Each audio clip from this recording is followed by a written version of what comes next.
Qui est vraiment Ibrahim Traoré? Né en Burkina Faso, il grandit dans un pays en proie à des défis politiques et économiques. Très jeune, il montre un intérêt marqué pour les questions de gouvernance et de justice sociale. Après avoir achevé sa formation militaire, il poursuit des études en sciences sociales, ce qui façonne sa vision du monde.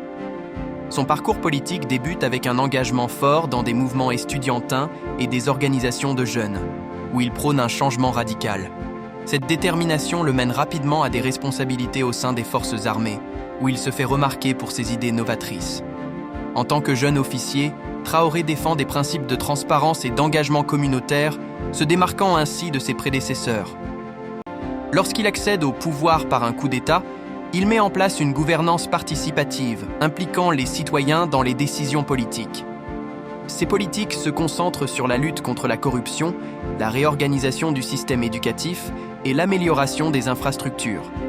Les décisions qu'il prend reflètent une volonté de renouveler l'image du Burkina Faso sur la scène internationale, cherchant à renforcer les alliances et à favoriser le développement économique. Traoré fait face à de nombreux défis, notamment les questions de sécurité intérieure et les tensions ethniques. Malgré cela, il reste déterminé à instaurer un climat de paix et de dialogue. Ses actes sont guidés par une approche pragmatique, cherchant des solutions novatrices pour des problèmes complexes.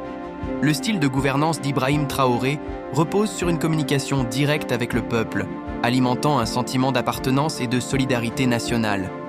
Ayant toujours la volonté de redresser son pays, il agit avec conviction et détermination. En mettant l'accent sur l'éducation et la formation, il voit en la jeunesse l'avenir du Burkina Faso, faisant d'eux les acteurs clés du changement. Si ses actions suscitent parfois des critiques, beaucoup voient en lui un leader en phase avec les aspirations du peuple, prêt à faire face aux défis historiques auxquels son pays est confronté.